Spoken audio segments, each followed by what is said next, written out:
Father, and the Son, and the Holy Spirit. My Lord and my God, I believe that you are here, seeking gratitude. I adore you, Father. I beg the Lord to please spend this time in prayer, put the lack of Mother, Joseph, my Father and Lord. My God, Joe.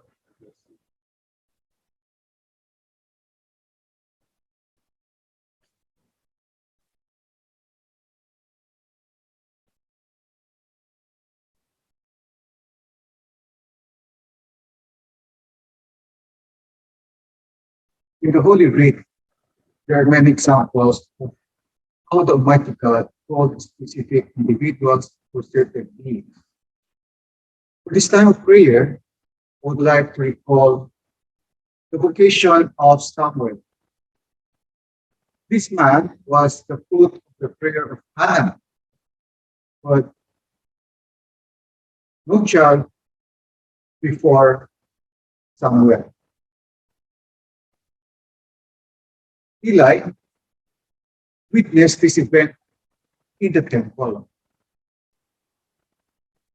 He was looking at Hannah if he was drunk, no, but he was praying really hard to have a son or any child whatsoever. So he was blessed by the Lord and have a son, Samuel. When Samuel grew up, he went to minister to Eli the priest, where they are joined in the petition of Hannah. We know the story how Samuel was called by the Lord. Twice he was summoned by God, but thought it was Eli calling him, sensing that the boy Samuel was being called by God,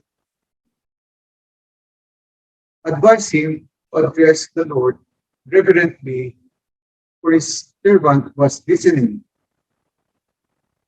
Thus the Lord of Israel spoke to him. And we quote it from the book of Samuel. Then the Lord said to Samuel, behold, I'm about to do a thing in Israel, at which the two ears of everyone that hears it will tingle.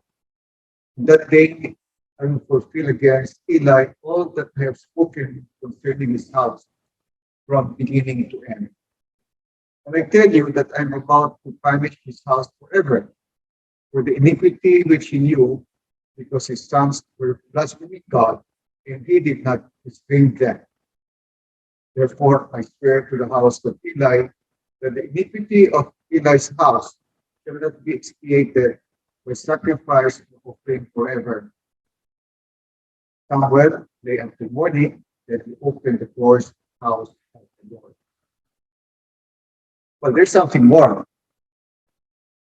We're told by the sacred scripture concerning Samuel. And Samuel grew, and the Lord was with him, and let none of his words fall to the ground.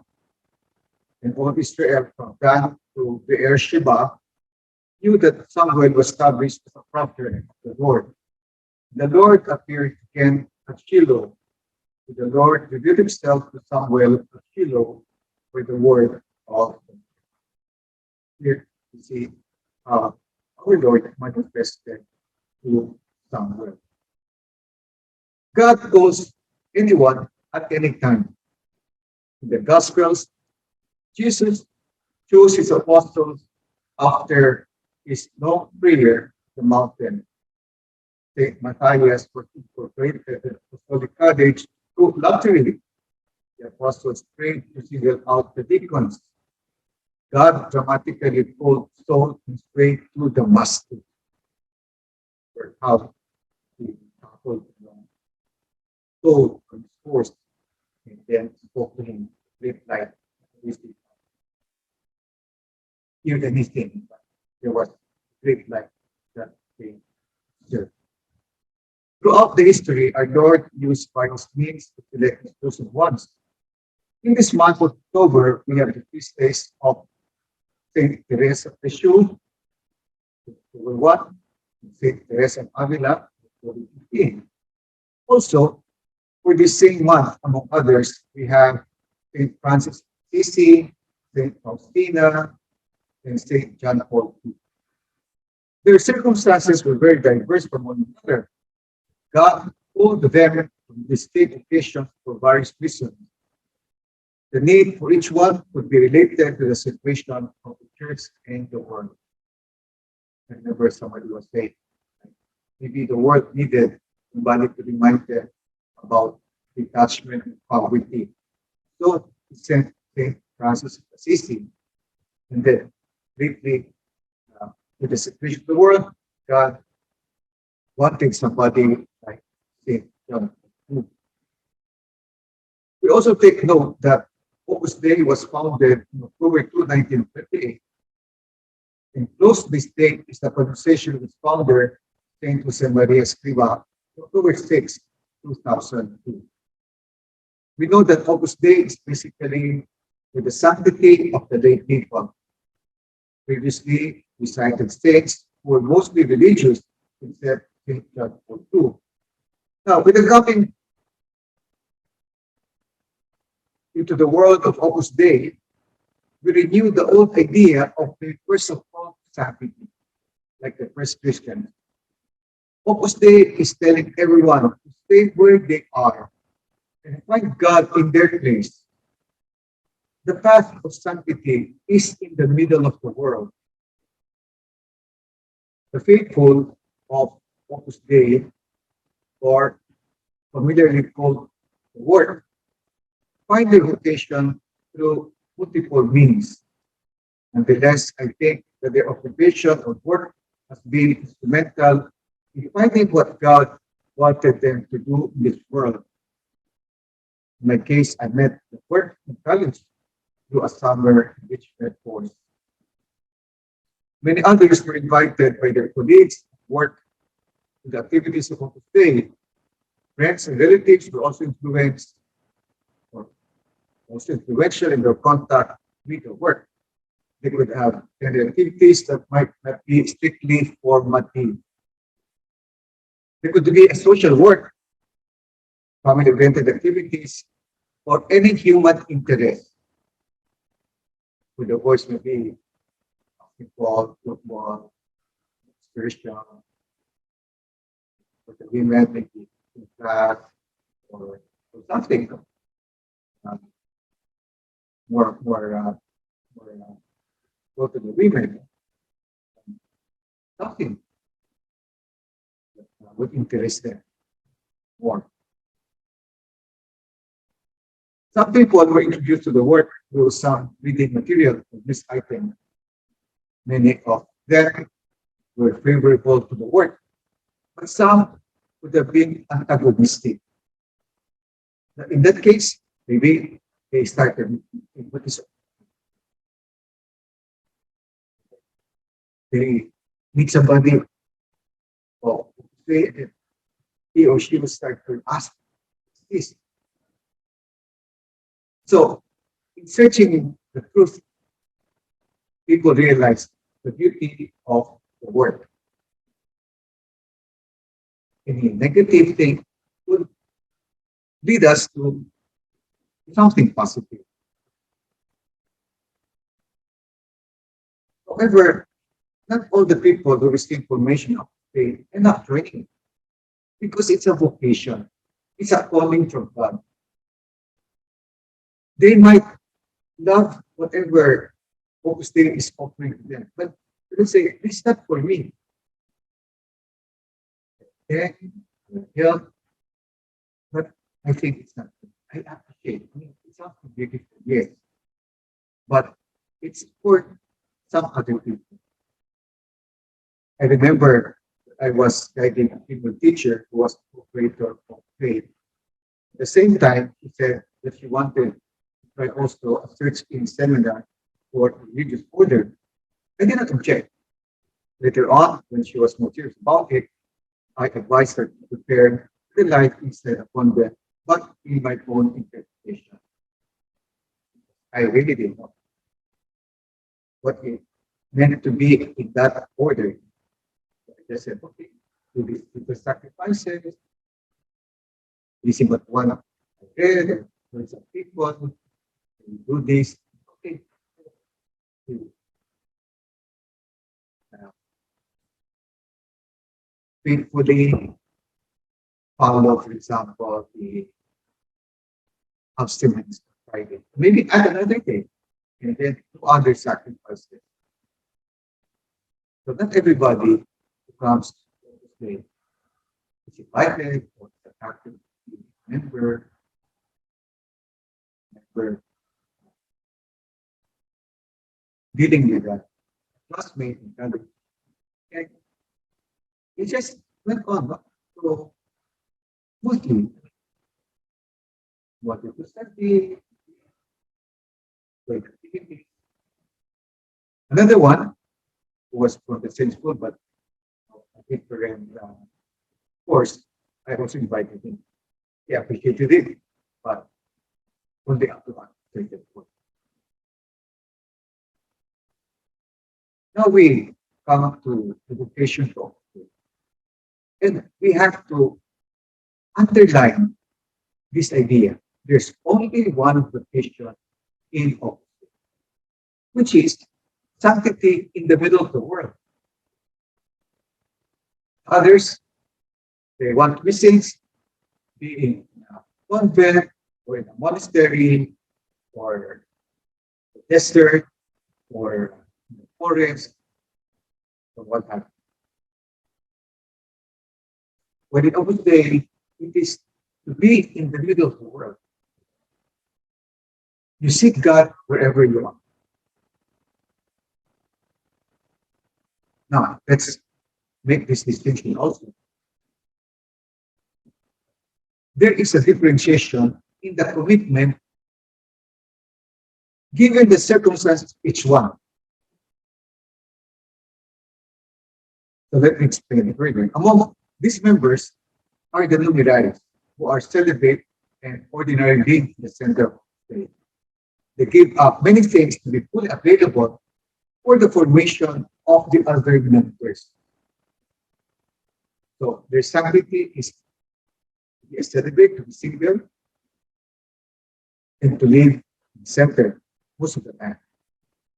So they are the small minority. The majority is composed of the supernumerary members who are usually married, usually.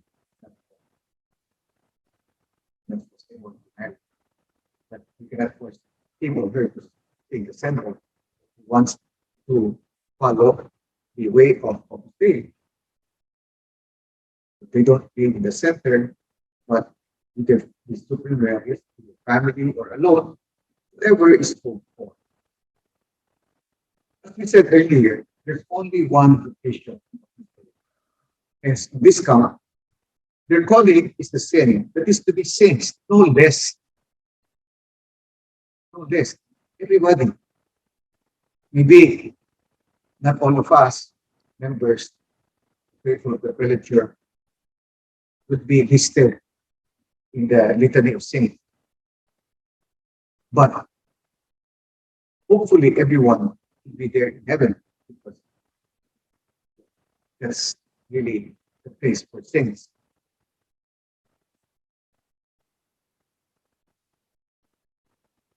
The differentiation lies in the availability of material, time, and effort. Most of the time, the limitation of a supernumerary will be his family commitment. In terms of work, the members are more or less the same. The teacher, business, or study, or house,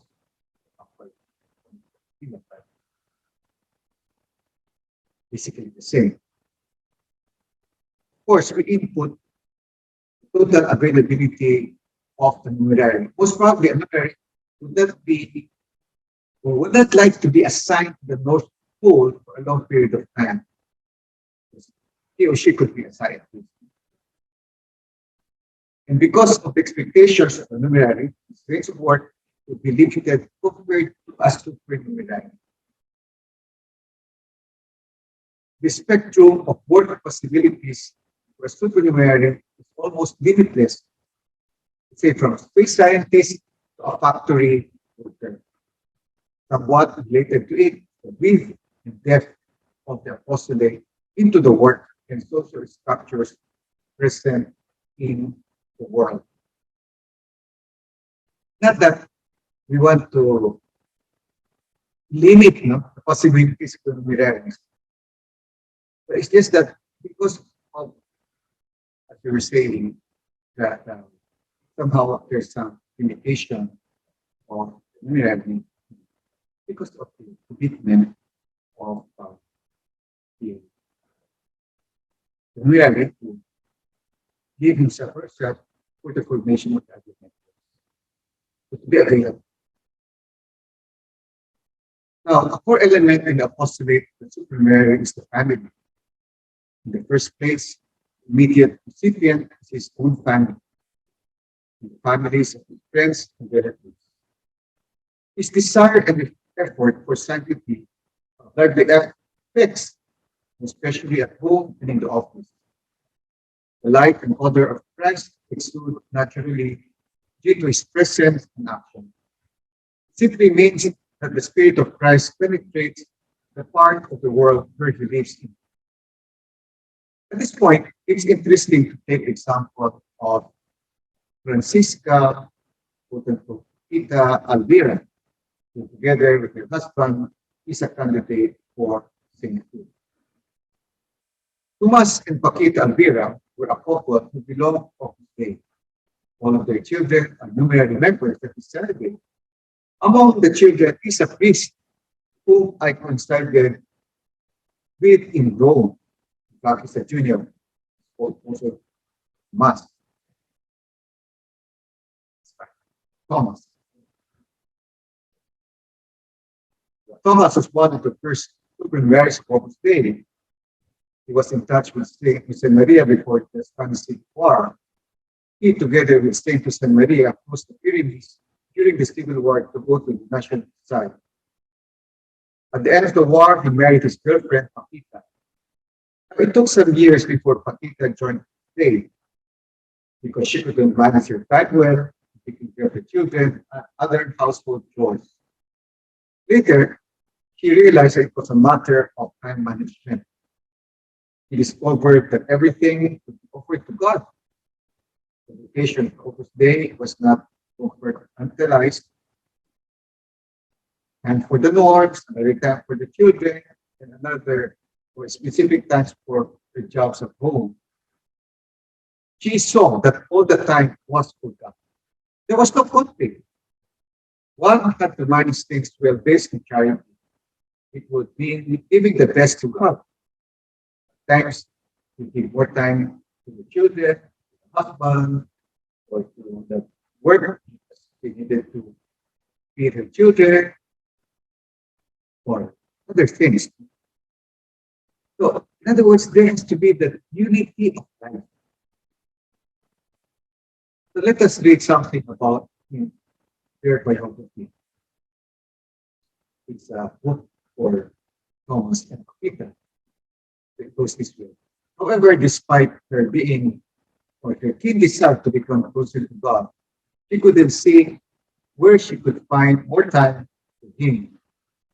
She was already going to daily mass, and she was saying the rosary with her husband and children. But there was no time for private prayer. She told her friend Rosita Tabernero, a member of Opus Dei, that the most she could get for that was 5 minutes a day. She returned a few days later, writes Rosita, and this time she told me between amused and almost indignant that her husband would burst out laughing when she told him she would be doing 5 minutes of prayer. But she goes on to say, not long afterwards, Paquita was ready to request admission to the work. Even for 5 minutes, then 15 minutes. Later on, she shared her struggles to a friend. So, there was a friend who just arrived there in Madrid, The name was Guadalupe. He was 29 years old, with four children, and with little help with the house work. So, giving tips now. He was the one giving tips to her what to do. So, he was telling her, you can do the prayer with the reading, what you wrap the baby in the tree, say the rosary, we take the children out to the park, quite a little while for going to mass, when you have a household assistant present, or when your husband comes home. During the rest of the day, you can be mindful of God's presence, cheerfully offering up your work and your time. You see? Um, Things would develop. Let's not always look at the problem. First, love God for all things.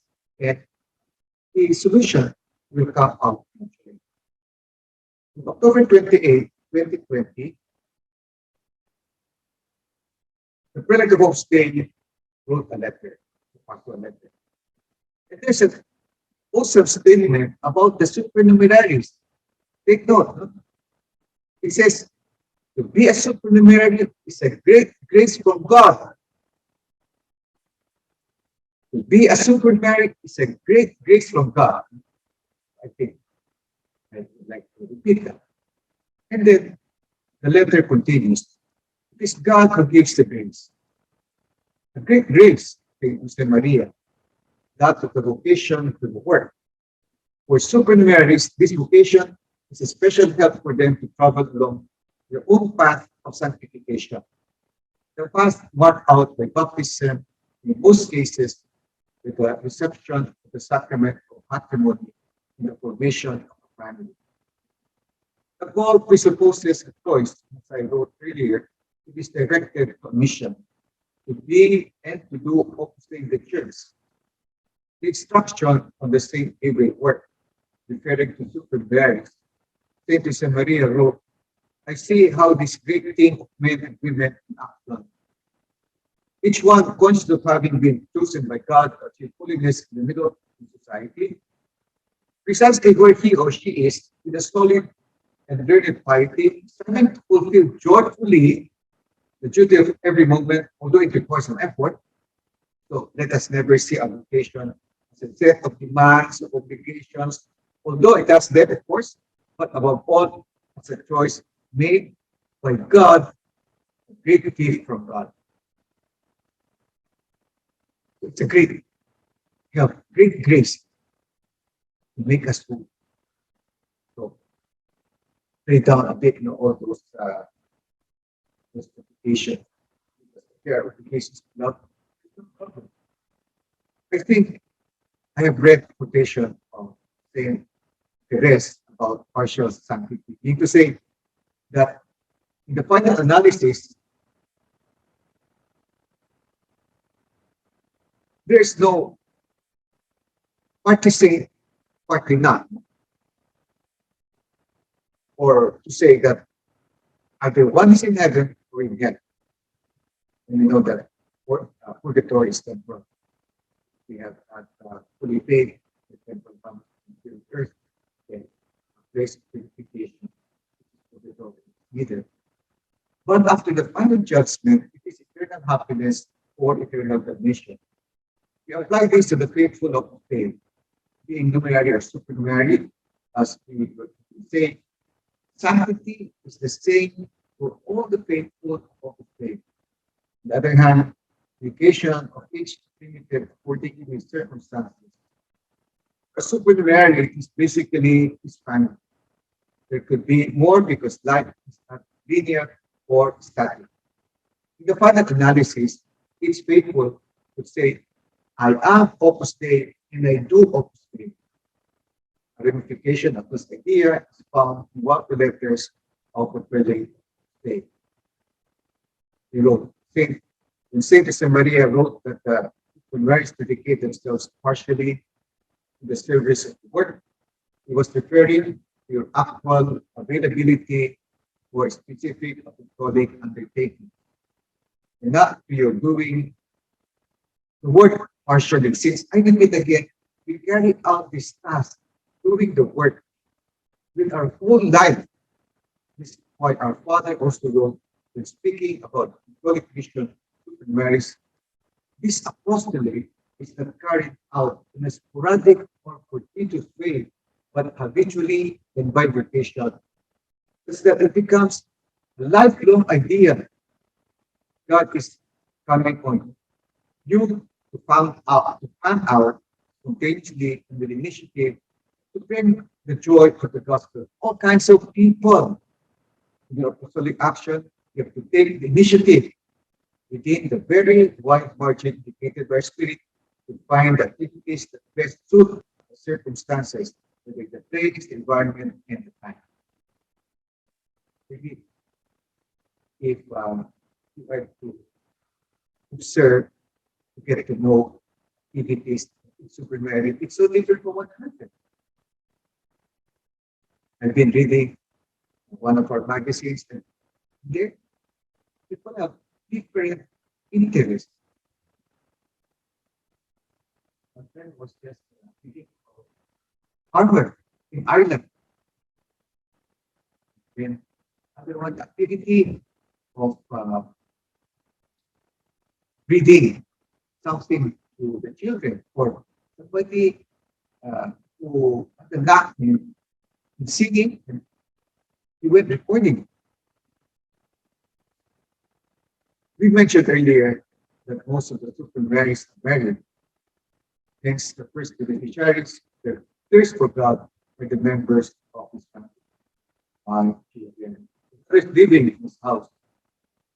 As they say, blood is thicker than water. And thus we observe the postulate of the supermarrieds easily extends his blood relation. They would like to see all his children and wife and in-laws or other people there in heaven. Moreover, in the Philippines, we know family relation is quite extended. You could just imagine. Glossing on the words of founder of today, President Philip enlightens us more for the influence of supermarine family letter of October 20, and he wrote then, the occasion as a supermarine in the world develops in the first place in the family sphere. The first apostolate is in the home. St. Jose Maria agreed that the homes of the supermarines would be bright, cheerful centers for the spreading of the gospel in its city. This is the heritage we leave to society.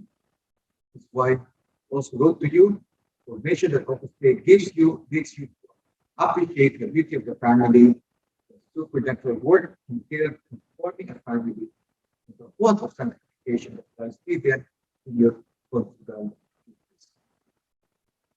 Let's emphasize again that a home of supermarried to be bright, cheerful, center for spreading the gospel. The ordinary gatherings, party, just playing with the kids, with the neighbors, with the friends, just like that. And they see the Spirit of Christ being. Be like that. Saint Jose Maria would compare the vision of the day as a virus. It contaminates the family members without much time. We could readily relate to this phenomenon because of what we are experiencing nowadays. In his supermarriage with blood in his heart, he still enjoying the work. Nevertheless, he would always expect the freedom. Going back to the Aguilera couple, whose children are all married to Opus Dei, they did not talk to their children about Opus Dei at home. When asked about it, they joyfully answered their queries, but their knowledge about the word came from their contact with the sectors. And as we have to emphasize that freedom, we cannot really force it to the people. So talking about this freedom, the vocation, I quote from the book entitled "By the Light of the World, Explaining Opus Dei." Let's listen to it. God wants our self-giving to be completely free, to be the result of love, to be an act of generosity, no one will feel forced or feel that he will be going directly against God if he does not take the step. It is exactly because of God's generosity with us that the clarity comes afterward. I remember a scene from one of the very entertaining Indiana Jones movies, specifically the third one, when he's looking for the Holy Grail. The protagonist finds himself for precipice and there's no bridge to cross it. It's one of the last trials that he has overcome, and he received this invitation. Take the leap of faith. Indiana Jones takes a step toward the void. Just at that moment, puts a bridge under his feet. It saves him from falling. It enables him to cross the precipice. It could be a life, it could be difficult. We ask the grace of God. So also, we don't disregard other vocations coming from the family of the supernumerary, priests or religious nuns, etc. And no doubt, many will follow his or her example of being married. Giving the children daddy that good. Where do they get from? So at the end of the day, a supernumerary is to struggle to fulfill the will of God by being Opus Dei. And doing Opus Dei is a thing. It's not the priest, the priests, the prelate, the directors. No, all of us, all the members have to be Opus Dei and do Opus Dei. Or as aptly summarized by Senor Fernando Paris, the present prelate of the world, he says, in any situation, it is a question of being with Christ, loving Christ, working with Christ, and taking him everywhere. Now, as we culminate this time of prayer, we go to Holy Mary and Saint Joseph, who are the true models of good marriage. We could read them, intercede for those who send in their vocation of faith.